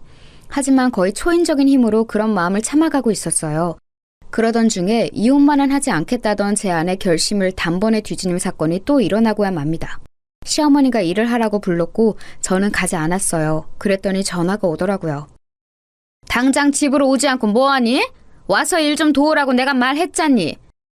요즘에 애비가 돈을 못 벌어와서 제가 아르바이트 같은 걸 하고 있거든요. 그래서 도저히 갈 수가 없어요. 잠시 정적이 흘렀습니다. 지금 돈 번다고 시어머니한테 유세 부리는 거야? 일을 못 뺀다는 말씀을 드리는 거예요.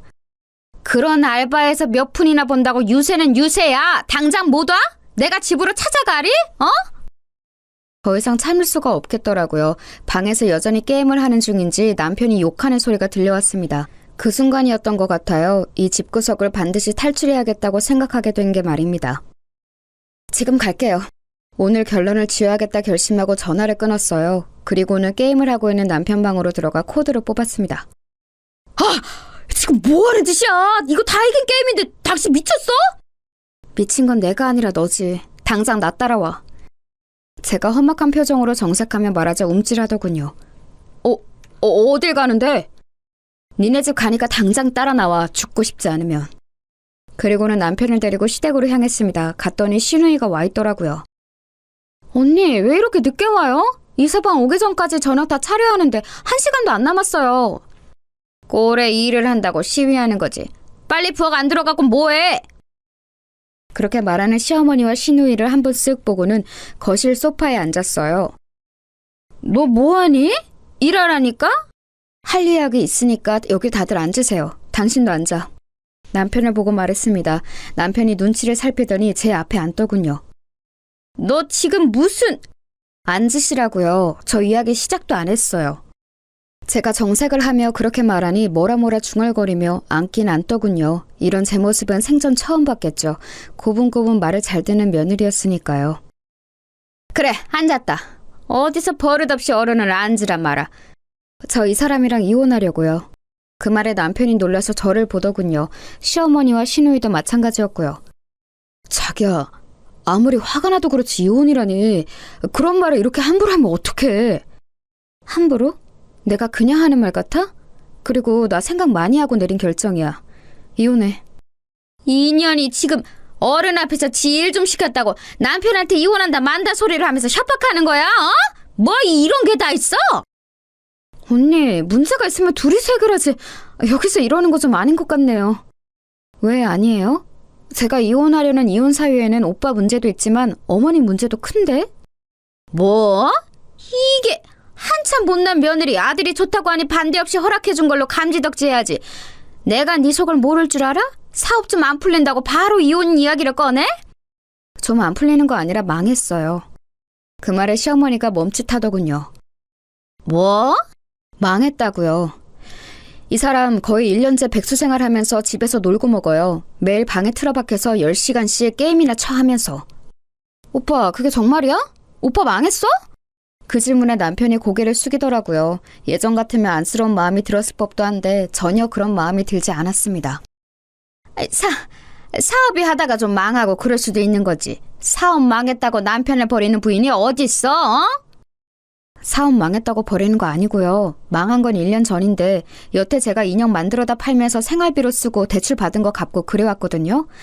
당장이라도 다시 취직할 것 같이 굴더니 1년째 취직은커녕 노력도 안 하고 하루 종일 집에 처박혀서 게임이나 하고 술이나 처마시러 다니고 그것도 이제는 못 봐주겠고요. 어머님이 돈돈거리면서 저 구박하는 것도 아니 솔직히 구박도 아니고 이 정도 폭언이면 폭력이라고 생각하거든요.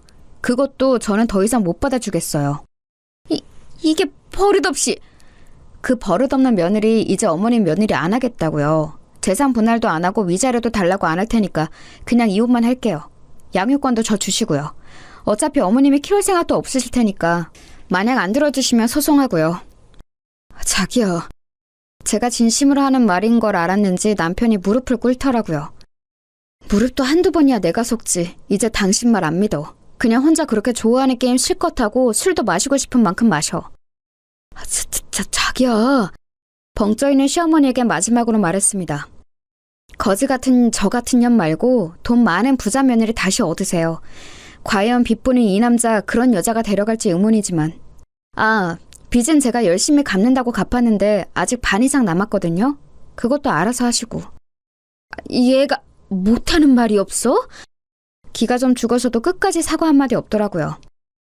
만약에 여기서 한마디만 더 하시면 제가 갚은 빚도 재산분할 청구 소송해서 달라고 할 테니까 다들 입 다무세요. 그리고는 벙쪄있는 세 사람을 두고 나왔습니다. 집으로 오자마자 짐을 싸서 친정으로 갔어요. 그 사이에 온 남편이 바짓가랑이를 붙잡았지만 이미 있는 정 없는 정 다 떨어져서 다시 생각할 마음이 들지도 않았습니다. 집으로 와서 그간 있었던 일을 말했어요. 저희 부모님 두 분 다 이혼하라고 노발대발 하시더라고요. 남편은 바로 전화와 문자를 엄청 보내댔습니다. 하지만 정말 있는 정 없는 정이 다 떨어져서 정말 꼴보기도 싫었어요. 그리고 시어머니는 한동안 연락이 없더군요. 그리고 며칠 뒤 전화가 왔습니다. 남편 전화는 다 무시하긴 했지만 시어머니는 어른이기도 했고 또 무엇보다 무슨 이야기를 할지가 너무 궁금해서 받았어요. 여보세요? 아무리 그래도 그러고 나가면 어떡하니? 목소리가 그전에 비해 훨씬 누그러져 있더군요. 아니 본인의 화를 참고 있는지도 모를 일이었지만 일단은 그랬습니다. 욱해서 나온 거 아니고 저도 계속 고민하고 있던 일이었어요. 내가 잘못했으니까 일단 집에는 들어오거라. 어머님이 사과하신다고 한 번에 이해하고 들어갈 거였으면 나오지도 않았어요. 어른이 이렇게 먼저 연락해서 사과하는데 한 번은 들은 척이라도 해야지 않겠니? 어머님 진심으로 사과하시는 것도 아니잖아요. 제가 어머님을 한 해 두 해 본 것도 아니고 저는 들어갈 생각 없고 애비랑 살 생각도 없으니까 그 부분은 포기하세요. 또 승질이 났는지 화를 내려더군요. 그리고는 곧 옆에서 신우이가 말리는 듯한 소리가 작게 들렸습니다. 역시나였어요. 잘못한 걸 알긴 개뿔. 그래도 다시 생각해보렴. 앞으로는 절대 이런 일 없도록 하마. 제가 그냥 나온 줄 아시나 본데 아니에요. 저는 절대 다시 안 들어가니까 어머님은 돈 많은 새며느리 다시 보세요. 끊을게요. 하고 전화를 뚝 끊었습니다. 보나마나 끊긴 전화기를 들고 저를 향해 욕이란 욕은 다 하고 있을 게 뻔했어요. 그리고 그날 저녁 남편이 찾아왔습니다. 자기야 진짜 잘못했어. 나 자기 없으면 안 되는 거 알잖아. 진짜 취직할게. 안 그래도 나 오늘 전에 같이 일하던 사람들한테 다 연락했어. 자리 있으면 꼭 연락 달라고. 그리고 어머니도 다시는 자기 안 건든다고 했어. 그 말이 믿기지도 않을 뿐더러 나는 이미 당신과 당신 가족에게 있는 정 없는 정 다 떨어져서 꼴도 보기 싫어. 얼굴 보고 있다는 것 자체가 고통이라고. 내 마음은 변할 일 없으니까 당신도 그만하고 이제 돌아가. 진짜 잘할게. 믿어줘. 내가 한두 번 속니? 그리고 이제 진짜 정말 잘한데도 내가 싫다고. 내 말 못 알아들어? 자기야. 진짜 소송에서 없는 재산도 뜯어내기 전에 그만 가라. 어? 그렇게까지 했는데도 남편은 계속 징징거리더군요. 정말 꼴도 보기 싫어서 경찰에 신고라도 해야 하나 하던 차에 아빠가 나왔어요. 험악한 인상을 하시고서 말이죠. 자네 안 돌아가나? 장인어른 그게 아니고. 내 딸이 그만큼 고생했으면 됐지. 이미 그만큼 한 것만으로도 피가 거꾸로 솟는구만. 다시 그 집안으로 들어가라고? 그 꼴은 내가 절대 못 보니까 돌아가! 진짜 죄송해요. 근데 저는 마누라 없으면 못 살아요. 그럼 죽어! 안 가면 당장 경찰 부를 테니까 그런 줄 알아! 그리고는 저를 데리고 집 안으로 들어오셨어요. 절대 넘어가면 안 된다. 절대 안 넘어가요. 남편은 문 앞에서 한동안 서성이는 것 같더니 집으로 다시 돌아갔더라고요. 정말 끝까지 찌질하게 나오는구나 했습니다. 시어머니가 저한테 그렇게 했어도 저 인간만 정신 똑바로 차리고 살았으면 저도 이렇게까지 하진 않았던 거예요. 하지만 저 인간도 제가 이혼을 결심하게 된 이유 중 큰 부분이었습니다. 남편이 돌아가고 다시 시어머니와 시누이에게 번갈아가며 전화가 왔어요. 분명 가서 빌었는데도 소용없었다는 말을 전달받은 후겠죠. 뭐 남자가 그렇게까지 했는데 안 받아준다고 화를 내는 전화든 아니면 잘못했다고 비는 전화든 어느 쪽도 받고 싶지 않았습니다. 이제 궁금하지도 않았고 말이죠. 그렇게 연락을 피하고 있었는데 시누이에게 문자가 와 있었더라고요. 언니, 정말 우리 가족이 언니한테 너무너무 잘못했어요. 언니가 그렇게 고생하는 줄도 모르고, 아니 몰랐어도 그러면 안 되는 거였지만 정말 미안해요. 우리 오빠 저 인간을 언니 아니면 누가 거두겠어요. 엄마는 이제 언니한테 연락하지도 언니 집 방향은 쳐다보지도 않게 할 테니까. 또 엄마도 그러겠다고 했고요. 제발 한 번만 용서하고 집으로 돌아와요. 애도 아빠 없이 크는 것보다 아빠가 있는 게 낫잖아요. 그리고 오빠 취직 자리도 금방 생길 것 같아요. 진짜 한 번만 다시 생각해줘요. 구구절절 개소리더군요. 시어머니는 그럴 수 있는 사람이 아니었습니다. 물론 제가 돌아가면 초반에는 좀 그럴 수도 있겠죠. 하지만 결국 본성이 나올 거예요. 그리고 제가 실수를 하거나 잘못을 할 때만을 눈에 불을 켜고 기다리겠죠. 그런 일이 생기자마자 득달같이 몰상식한 말들을 해가며 저를 무시할 거고요. 저는 두 번 다시 그런 일을 당하고 싶지 않았습니다. 그리고 남편이 취직한다고 해서 달라질 것도 없었어요. 이미 그 사람에 대한 신뢰도 다 깨졌기 때문입니다. 다시 사업병에 도지지 말란 법도 없고요. 그래서 신우이의 문자도 그냥 무시했어요. 그리고는 이혼 서류를 남편에게 보냈습니다. 그리고 전화했어요. 도장 안 찍으면 일주일 내로 소송장 접수하러 갈 테니까 도장 찍어서 보내. 제가 한 발도 물러나지 않자 그제야 제 말이 모두 진심이고 절대 그냥 넘어갈 생각이 없다는 걸 알았나 보더라고요. 시어머니가 저희 집으로 찾아왔습니다. 물론 예상 못한 바는 아니었어요. 애비한테 말 다 들었다. 그동안 네가 정말 고생이 많았더구나. 말을 해주지 그랬니? 아직도 제 탓이세요? 그걸 말하면 저한테 잘해주고 말 안 하면 거지 같은 년 소리 들어도 되고요?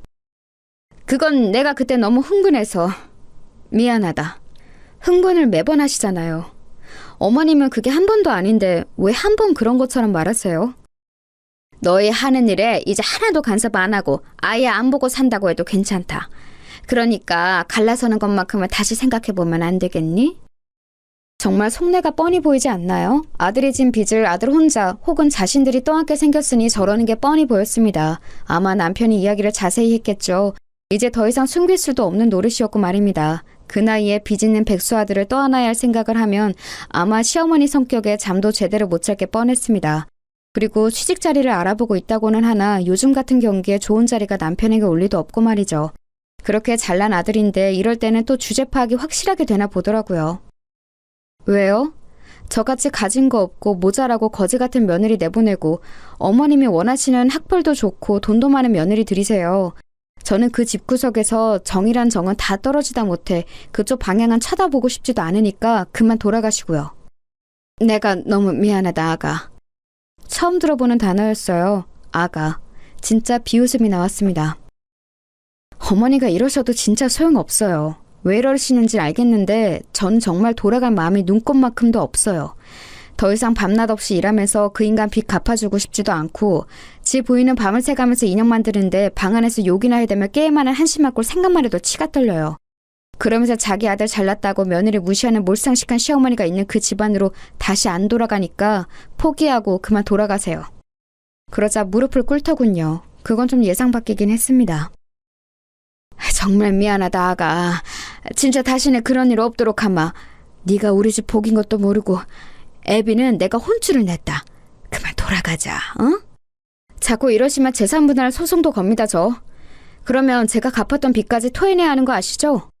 그렇게 말하니 눈빛이 변하더군요. 그리고 자리에서 슬쩍 일어나더니 좀 전보다 날이 선 말투로 물었습니다. 역시 그런 사람이었어요. 진짜 안 돌아갈 거니? 네. 애 딸린 이혼녀가 다시 시집을 갈 수 있는 것도 아니고 혼자서 뭘 어떻게 먹고 살겠다고 이렇게 무모하게 구는 거니? 아직 애비한테 다 못 들으셨나 본데 제가 인형 만들어서 버는 돈이 애비가 저한테 가져다 준 월급보다 많거든요. 혼자서 충분히 애 키우면서 살 수 있는 돈이고 이제 결혼을 질려서 다시 하고 싶은 마음도 없어요. 그니까 제발 좀 돌아가세요.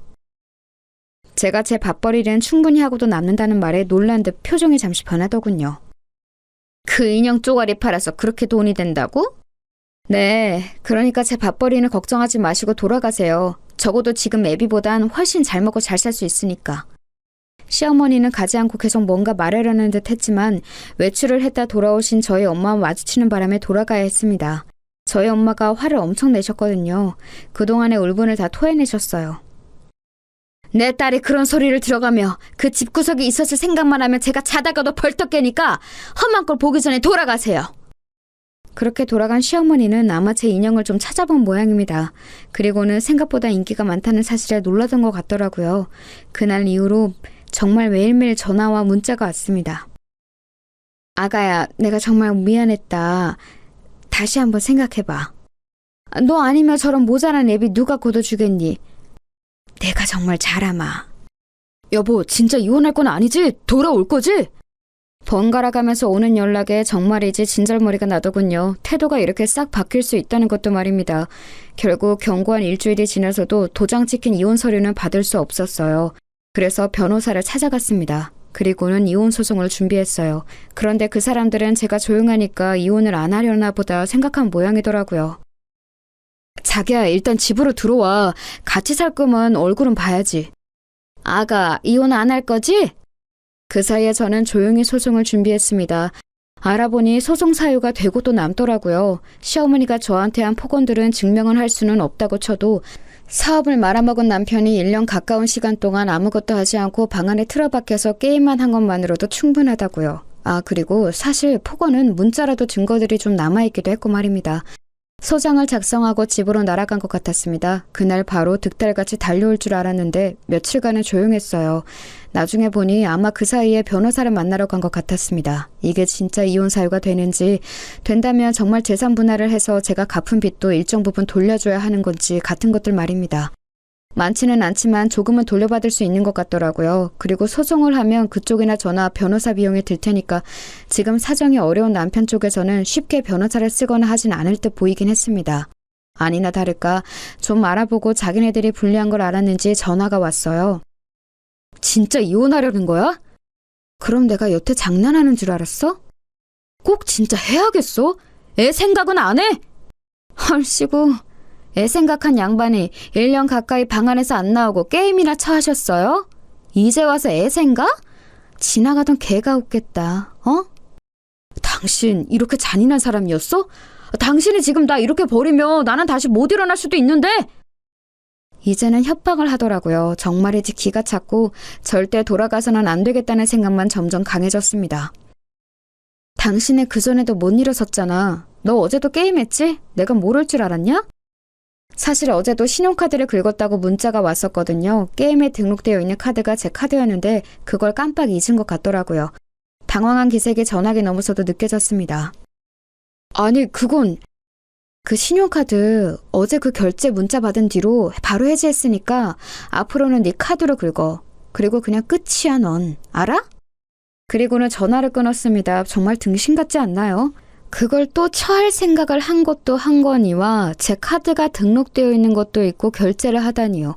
진짜 한숨도 안 나왔어요. 그리고 며칠 뒤 변호사에게 전화가 왔습니다. 남편 쪽에서 합의 이혼을 바란다고요. 그래서 그 자리에 나갔어요. 저도 웬만하면 소송까지 가고 싶은 생각은 없었거든요. 네가 이렇게 독한 애인 줄 몰랐다. 제가 독한 게 아니라 저를 이렇게 만든 게 어머님이랑 어머님 아들이죠. 어떻게 어른이 이렇게까지 하는데 한 번도 다시 생각해줄 생각은 안 하니? 그건 그동안 어머님이 저한테 잘 해주셨을 때 이야기죠. 제가 어머님을 모르는 것도 아닌데 그런 어머님의 말이 저한테 먹힐 거라고 생각하세요? 2년이 참아주니까! 결국 본색이 나오더라고요. 그 모습을 가만 보던 변호사님이 한마디 거들었습니다. 합의하러 오신 거 아니에요? 이러면 저희도 소송 갑니다. 그 말에 이를 악물더니 자리에 앉더라고요. 사실 저희 의뢰인은 소송을 하는 게 나아요. 한 푼이라도 더 받으니까요. 그런데 빨리 인연을 끊고 싶어하는 마음이 크니까 합의 요청을 받아들인 거고요. 근데 자꾸 이렇게 비협조적으로 나오시면 안 되죠. 저희가 봐드리는 건데. 네... 알겠으니까 빨리 진행하시게. 변호사 사무실을 아무리 다녀봐야 나오는 결론은 같았을 겁니다. 저한테 위자료나 재산 분할의 권리가 있다는 것만 확인받았겠죠. 재산 분할과 위자료를 받지 않는 대신 양육권은 제가 가져오는 것으로 합의를 했습니다. 그 와중에 양육비에 대한 이야기도 하길래 단호하게 이야기했어요. 양육비 안 줘도 돼요. 대신 아이에 대한 모든 권리는 저한테 주는 걸로 동의하고 제 허락 없이는 만나지도 못하는 걸로 하면 오케이 할게요. 그 말에 남편은 좀 고민을 하는 것 같았지만 시어머니는 옆에서 그냥 사인하라고 재촉을 하더군요. 지금 남편의 형편에 양육비를 줄 수도 없는 것도 없는 거였지만 아이 처음 낳았을 때부터 딸이라고 구박했던 게 생각나는 건 어쩔 수 없었습니다. 아이를 딱히 예뻐한 적도 없고요. 저런 할머니는 아이를 위해서라도 없는 게 나아요. 그래도 가끔 보기는 해줄 거지? 아예 못 보게는 안 할 테니까 사인이나 해. 남편이 망설이더니 결국 자기 엄마 등살에 못 이겨 사인하더라고요. 저런 인간을 남편이라고 믿고 결혼하고 살아낸 지난 모든 날이 정말 후회가 되는 순간이었습니다. 그리고 동시에 홀가분하기도 했어요. 그렇게 합의 이혼을 했습니다. 그 집안과는 완전히 끝났어요. 모든 게 끝나고 나오는 길에 시어머니가 저에게 했던 말이 아직도 생각이 나네요. 너보다 100만 배는 나은 새 며느리 드릴 테니까 두고 봐. 꼭 그러세요. 자기 아들은 금방 다시 재기할 거고 저보다 훨씬 나은 며느리를 볼 거라는 그 악에 바친 다짐을 들으며 돌아섰어요. 뒤에서 고래고래 고함을 지르는 소리도 그냥 웃어 넘겼습니다. 이제 정말 끝났으니까요. 여기까지 이야기하면 아마 뒷이야기를 궁금해하시는 분들이 많으시겠죠. 그래서 뒷이야기를 덧붙일게요. 아마 많은 분들이 원하는 사이다 같은 결말이긴 할 겁니다. 남편은 예상대로 제대로 된 취직 자리를 알아보지 못했어요. 여기저기 작은 회사들을 조금 다니다 잘리거나 그만뒀다고 하더군요. 사업을 했던 시기를 아직도 잊지 못하고 회사 생활에 적응을 못하는 것 같았습니다. 결국 집을 팔았다고 들었어요. 저희가 살던 그 집을 팔아 빚을 다 정리하고 지금은 시댁에 들어가서 살고 있다고 하더군요. 밤새 게임만 하는 아들을 보며 제 속 터지는 심정을 그대로 겪고 있을 시어머니를 생각하니 정말 고소했습니다. 그리고 제 인형은 입소문이 점점 더 더해져서 이제는 함께 동업해서 사업을 하자는 사람이 생길 만큼 사이즈가 커졌어요. 사업에 대한 편견 때문에 아직 본격적으로 시작하지는 않았지만 말입니다. 이미 혼자서는 감당이 안 되는지라 조만간 뭐든 해야 할 것 같긴 합니다. 벌이도 괜찮고 아이도 잘 크고 있어요. 그리고 시어머니와 남편은 제가 어떻게 사는지 뭘 하는지 틈틈이 알아보고 관심을 가지고 있는 것 같더라고요. 아마 재결합을 하고 싶어 하는 거겠죠. 시어머니는 골칫덩이 아들 다시 치워야 하니까 그런 거겠고요. 한 번은 시누이가 찾아와서 재결합 생각 없냐고 슬쩍 떠보길래 만나는 사람이 있다는 거짓말을 했습니다. 그날 저녁에 바로 남편에게 전화가 왔었어요. 당신 진짜 만나는 사람 있어? 그게 너랑 무슨 상관이야? 내가 만나는 사람이 있건 말건? 결혼 다시 할 생각 없다고 그랬잖아. 그때는 없었지. 지금은 좋은 사람이 있으면 할 건데? 진짜 결혼까지 생각하는 사람이 있다는 말이야? 아니 글쎄 그러던 말던 네가 무슨 상관이냐고. 그러고는 정말 화가 나서 전화를 확 끊어버렸어요. 아니 지가 뭐라고. 혹시나 저랑 재결합을 기대했던 건가 싶어서 더 기분이 나빴습니다. 하지만 거기서 끝나지 않았어요. 이번에는 시어머니가 저를 찾아왔거든요. 만나는 사람이 있다는 게 진짜니?